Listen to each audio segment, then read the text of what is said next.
Gadis Tanpa Rumah, episode 8. Kehilangan.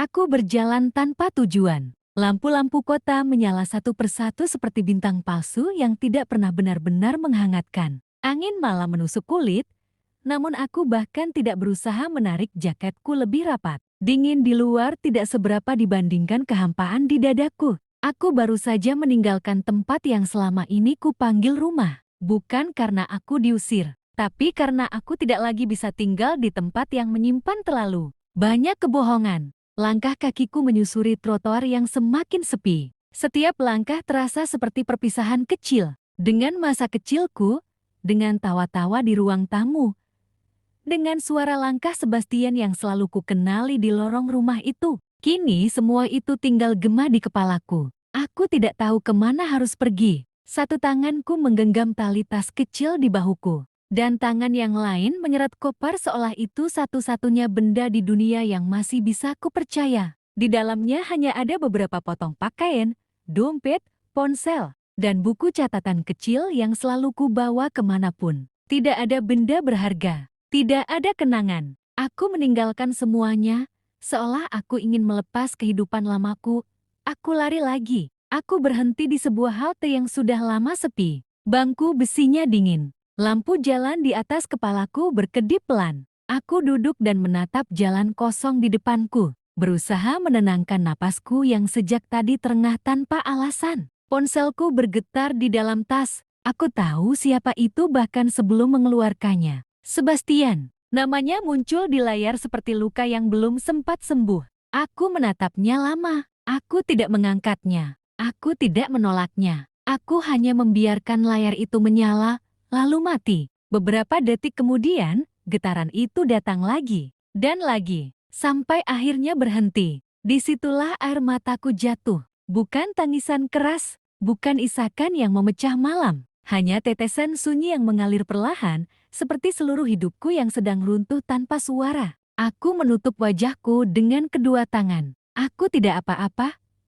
bisikku pada diriku sendiri untuk menguatkan. Padahal aku tahu itu bohong. Akhirnya aku menemukan penginapan kecil tak jauh dari stasiun. Bangunannya tua, cat temboknya mengelupas, dan lampu terasnya temaram. Namun tempat itu seperti pulau di tengah badai, tidak indah, tapi cukup untuk berhenti sebentar. Aku membayar 1 malam. Tanganku gemetar saat menerima kunci. Kamar itu sempit, satu ranjang kecil, satu meja reyot, satu jendela mungil yang menghadap dinding bangunan lain. Aku menutup pintu dan bersandar di sana lama sekali, seolah jika aku bergerak, seluruh tubuhku akan runtuh kembali. Aku meluncur turun ke lantai, memeluk lututku. Nafasku pendek-pendek, dadaku terasa seperti ditekan dari dalam. Untuk pertama kalinya dalam hidup, aku benar-benar sendiri.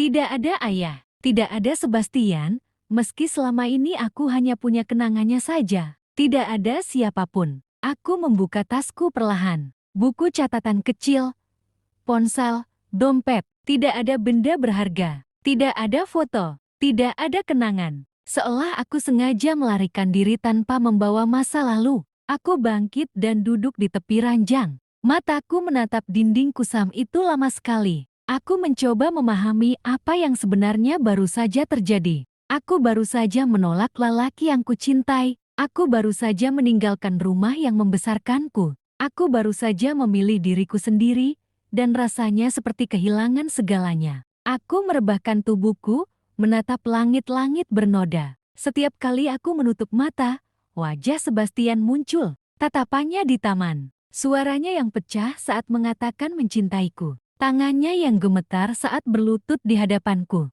Aku menutup telingaku dengan bantal. Namun kenangan tidak bisa ditutup seperti itu. Aku bangkit dan berdiri di jendela kecil. Di luar, kereta lewat membawa cahaya dan suara. Orang-orang masih hidup. Dunia tidak runtuh hanya karena hatiku hancur. Aku menghela nafas panjang. Lalu aku teringat ayahku. Bagaimana ia selalu berkata, kalau suatu hari hidup terlalu berat, duduklah sebentar, tapi jangan berhenti berjalan. Aku duduk di lantai. Aku tidak tahu kemana aku akan pergi besok. Aku tidak tahu bagaimana hidupku akan berjalan. Aku hanya tahu satu hal.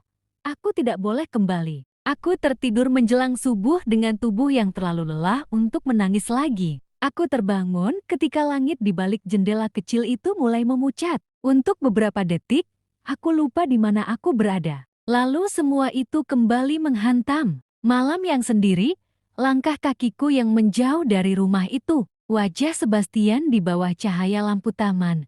Kertas yang kutinggalkan di meja kamarku. Dadaku terasa kosong. Aku duduk di tepi ranjang. Tubuhku pegal, mataku perih, tapi tidak ada air mata lagi. Mungkin karena semalam aku sudah menangis habis-habisan, atau mungkin karena aku mulai mati rasa. Aku mencuci wajah di kamar mandi kecil, menatap pantulan diriku di cermin retak. Perempuan di sana tampak lebih pucat, lebih kurus, lebih rapuh. Namun di balik semua itu, ada sesuatu yang belum pernah kulihat sebelumnya. Keteguhan. Aku mengenakan pakaian paling sederhana yang kumiliki. Tidak ada riasan, tidak ada topeng, hanya aku. Aku keluar penginapan dan membeli roti dari warung kecil di pinggir jalan. Kopi panas di tanganku menghangatkan jemariku yang semalam beku. Aku duduk di trotoar, memperhatikan orang-orang berangkat bekerja, tertawa, bercakap, menjalani hidup mereka masing-masing. Hari ini adalah hari pernikahan itu.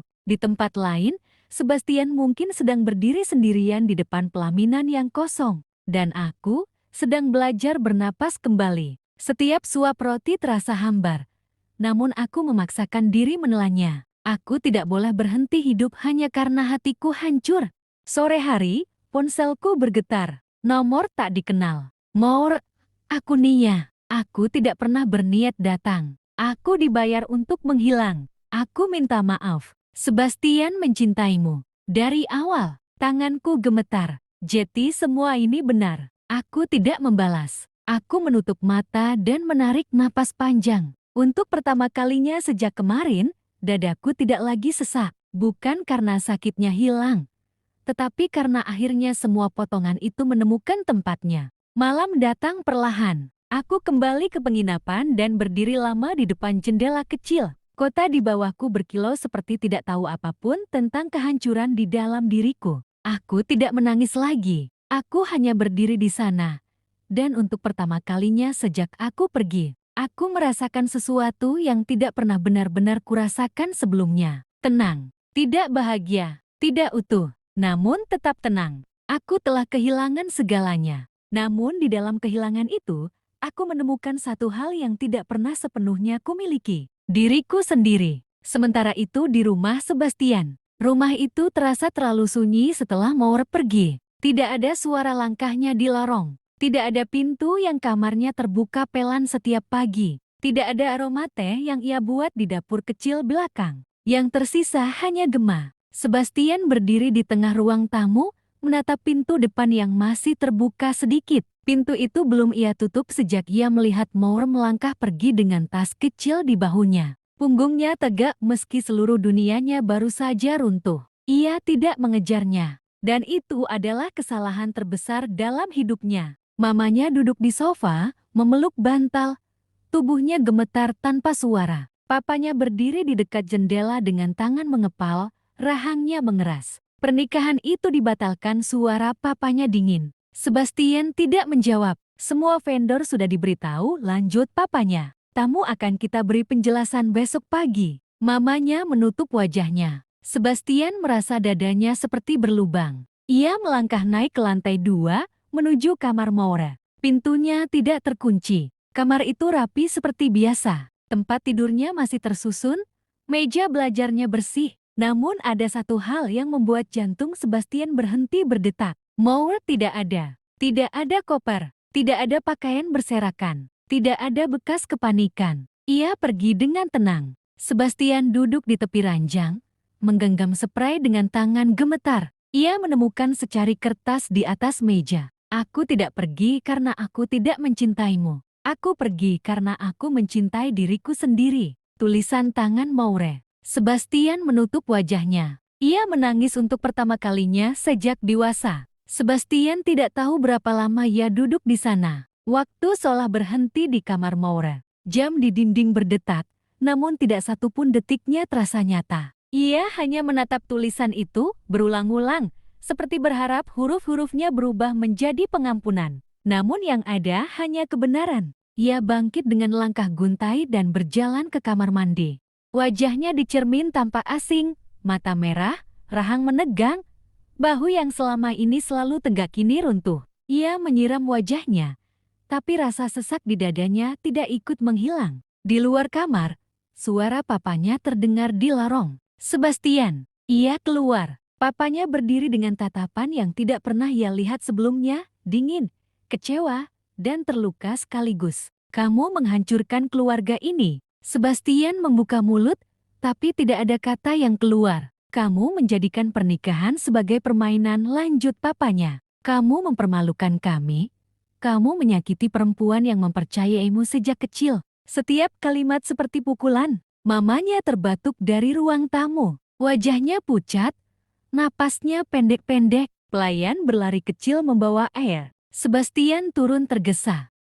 Mamanya menatapnya dengan mata yang penuh air. Kenapa kamu tidak bilang pada mama kalau kamu mencintai Moore sejak awal? Sebastian berlutut di depan mamanya. Aku takut, bisiknya. Mamanya menggelang. Takut tidak pernah membenarkan melukai. Malam itu, mamanya jatuh sakit. Rumah besar itu berubah menjadi tempat sunyi yang penuh penyesalan. Sebastian tidak tidur. Ia duduk di teras sampai subuh, menatap halaman yang masih penuh bunga pernikahan yang tak jati. Setiap kelopak mawar seperti mengingatkannya pada apa yang telah ia hancurkan. Pagi datang. Ia mengambil kunci mobil. Ia harus menemukan Moore. Sebastian menyetir tanpa tahu harus kemana. Kota masih sepi ketika matahari mulai naik. Ia melewati jalan-jalan yang pernah ia lalui bersama Moore. Kafe kecil di sudut kota tempat mereka dulu belajar. Taman kota tempat Moore suka duduk membaca. Halte tempat mereka pernah menunggu hujan reda sambil berbagi payung. Tidak ada Moore. Ia berhenti di depan penginapan kecil dekat stasiun. Entah kenapa, hatinya berkata, disinilah. Ia turun dari mobil dan berdiri di depan pintu penginapan itu lama sekali. Namun ia tidak masuk. Ia tidak berani. Ia takut jika ia melihat Moore, dan Moore memandangnya dengan mata yang tidak lagi menyimpan apapun untuknya. Ia duduk di dalam mobil sampai sore, hanya menatap pintu itu. Ketika ia akhirnya pergi, ia tahu satu hal. Ia tidak kehilangan Moore hari itu. Ia telah kehilangan dirinya sendiri jauh sebelum itu, saat ia memilih kebohongan daripada keberanian. Dan untuk pertama kalinya, Sebastian mengerti bahwa cinta sejati tidak pernah memaksa, tidak pernah menjebak, dan tidak pernah menyelamatkan diri sendiri dengan mengorbankan orang yang dicintai. Ia pulang ke rumah yang tidak lagi terasa seperti rumah, dengan satu tekad sunyi. Jika suatu hari Moore mengizinkannya kembali, ia akan datang sebagai lelaki yang berbeda, bukan sebagai pengatur takdir, tetapi sebagai seseorang yang pantas dicintai. Kisah Moore dan Sebastian belum berhenti sampai di sini saja. Akankah cinta Sebastian mati begitu saja dengan kepergian Moore? Tekan subscribe agar tidak ketinggalan kisah lanjutan mereka.